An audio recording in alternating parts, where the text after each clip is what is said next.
Carter Brown, Mysteries. Adventures in excitement and suspense, based on the best-selling novels by the slick storytelling sensation, Carter Brown.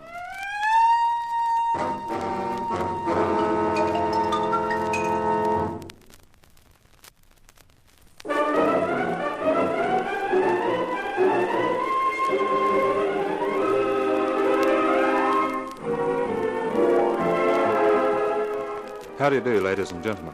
This is Carter Brown to bring you another of my books. A story called Crime for a King, in which a private detective, Roger King, is embroiled in a batch of bewildering events. Normally a private eye knows all about his assignment, but in this case our hero is in the dark, which naturally enough makes it hard for him to see where he's going. But he can tell it better than I can, so I'll hand over to Roger King.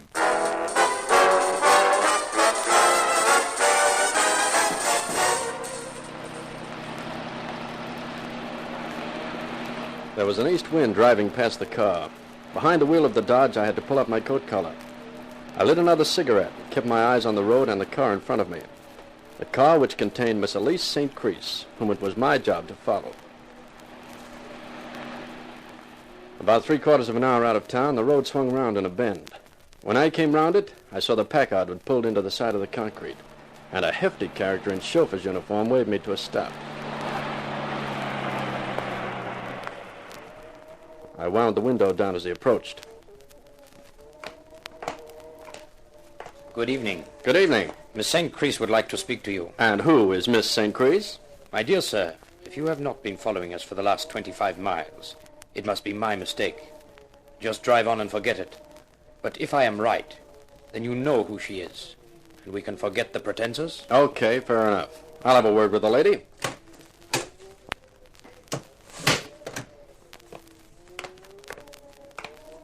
Good evening. Hello.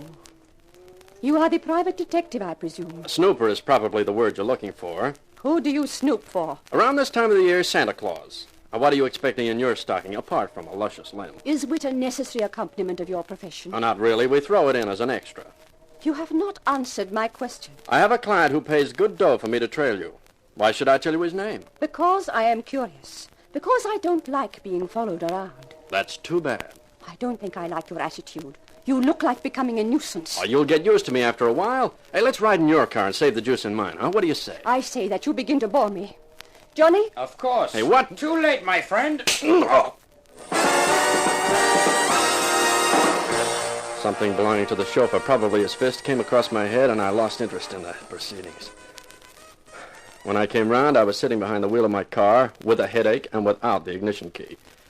The hulking chauffeur must have tossed it in the bushes. But I'd been caught that way before, and I kept a spare in the glove box.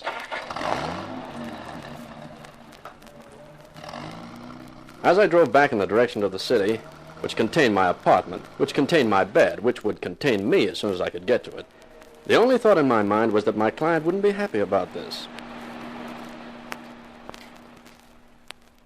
It was about 3 in the morning when I was climbing gratefully into the sheets, when suddenly... Roger King. So glad you got home safely. Did you walk? No, I cut a hole in the floorboards of the car and pedaled it home. It's nice to know that you have not lost that quaint sense of humor. That smack on the cranium has improved it. Tell that chauffeur of yours that next time we meet, I'll try and do the same thing for him. Would that be wise? After all, he is so much bigger than you. How did you get my name and phone number? I would have thought that you could have deduced that.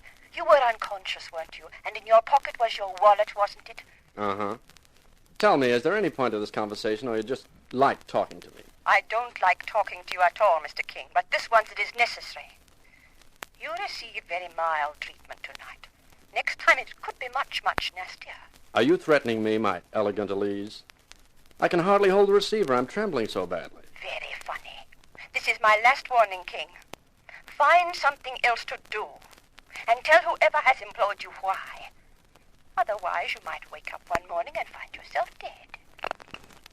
Well, well.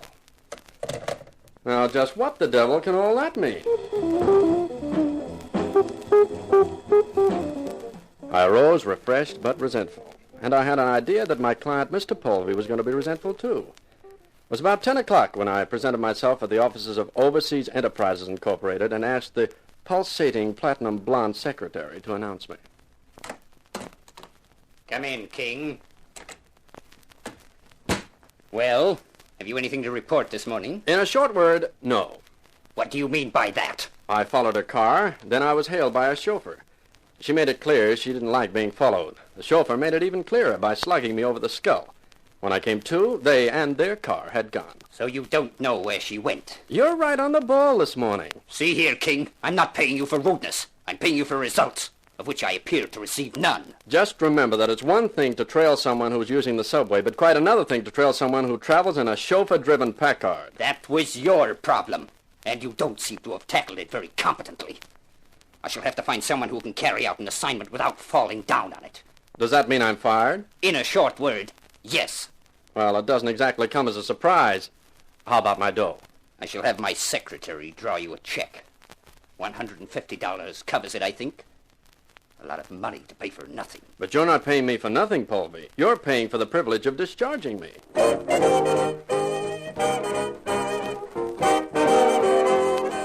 There was a restaurant on the ground floor of the building, and so I decided to step in for a cup of coffee. I'd hardly taken my first sip when a familiar, creamy voice fell on my ears.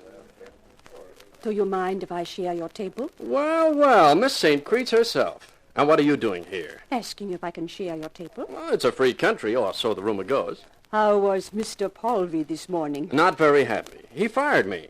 He thought private eyes should all have steel skulls, and because I hadn't got one, I must be masquerading under false pretenses. That's too bad, Mr. King. Oh, stop it. Your sympathy unmans me. In a minute, I'll be weeping salt tears into my good cup of coffee. I'm glad you didn't have to walk home. Oh, that's past history. Now, if I was still working for Polvey, I should be worried about letting you trail me to his office. But as I am now unemployed, I couldn't care less. I wonder why Polvey had me followed. Does that wad of dough you've just dropped casually on the table wonder, too? Yes, you could say it does. Much as I hate to pass up the chance of some folding money, I don't know. All I know is that Polvey hired me to follow you. He didn't tell me who you were or why he wanted tabs kept on you. All he told me was that you were going to that party last night and I was to take it from there. As you know, I didn't take it very far. In fact, my work for Polvey might be summed up in 3 words. Hired, tired, fired. Well, thank you for being honest anyway. You're not leaving the money lying there, are you? Honesty is so rare that it's for free. You misunderstand me. That money is a retainer. Retainer? For what? For watching Mr. Polvey. I am hiring you to find out as much as you can about him. Where do I report back to? I shall call at your office every morning at 10. Any other questions, Mr. King? Only one. Am I crazy or is everybody else? That is not what I am paying you to find out.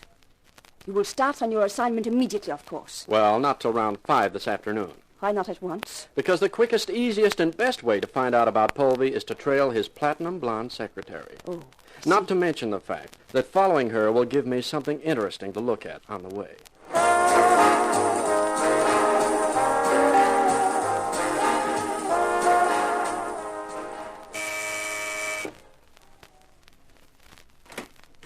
Yes. Oh, it's Mr. King. Hi, beautiful. What do you want? Well, since you ask, what are you doing for dinner tonight? I'm flattered, Mr. King. Don't tell me you came all the way out here just to ask me to dinner. That's a fact. And how did you know where I lived? Simple. I followed you. Well, in the face of that, what can I say? I have an engagement for dinner tonight, but come in and have a drink anyway, Mr. King. Just call me Roger, huh? Miss, Oliver. Marcia Oliver. This way, Roger. Hey, quite a place you have here, Marcia. I like it. This is the living room. Will you have a martini? You don't have to ask me twice. Try the lounge. I find it very comfortable. Thanks. Hey, you're right. It is, and big enough for 2. You're getting a little ahead of yourself, aren't you, Roger? We're only at the drinking stage. Here you are. Thanks. I drink to a very beautiful girl. Who am I to call you a liar? Good luck. You mix a masterly martini. Oh, thank you. And how's the private detecting business? Booming. In spite of the brush-up I had from your boss this morning. Oh, that was too bad. He seemed to be in a very bad temper all day. Tell me, what do Overseas Enterprises Incorporated do for a living? Import, export. Fine stuff mostly. Jewelry, antiques and so on, you know. Mm-hmm. Well, are you ready for another martini? Thanks. Your version really has a kick in it. I've never had one martini hit me that hard before. Maybe you've just got a weak head. Not normally, but right now I feel something like the morning after 2 nights before. Maybe you'd better not have any more. Maybe I'd better not. That one seems... A Mickey Finn.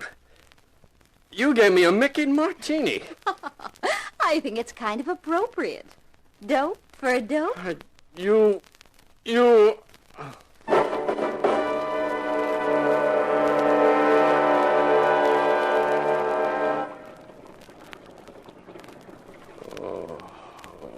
Morning, Mr. King. How you feeling? Awful. Take those panel beaters out of my head. Hey, in this bed, it's moving. It's not a bed, Mr. King. It's a bunk. What? And the reason it's moving is because we're at sea. At sea? That's right, Mr. King. Hey, who are you? My name's Harris. I'm the skipper of this yacht. Shanghaied. I'm being... Taken for a little cruise to the Caribbean. Hey, now wait a minute, I'm Harris. afraid we can't, Mr. King. We've been underway now for some hours. Well, what's the idea? Simply that the owner of this yacht feels that 10 days in the Caribbean would do you a lot of good. Well, who's the owner? I'm not at liberty to tell you that, I'm afraid. Hey, but I don't want to spend 10 days in the Caribbean. I'm sorry about that. But you don't seem to have any choice, do you?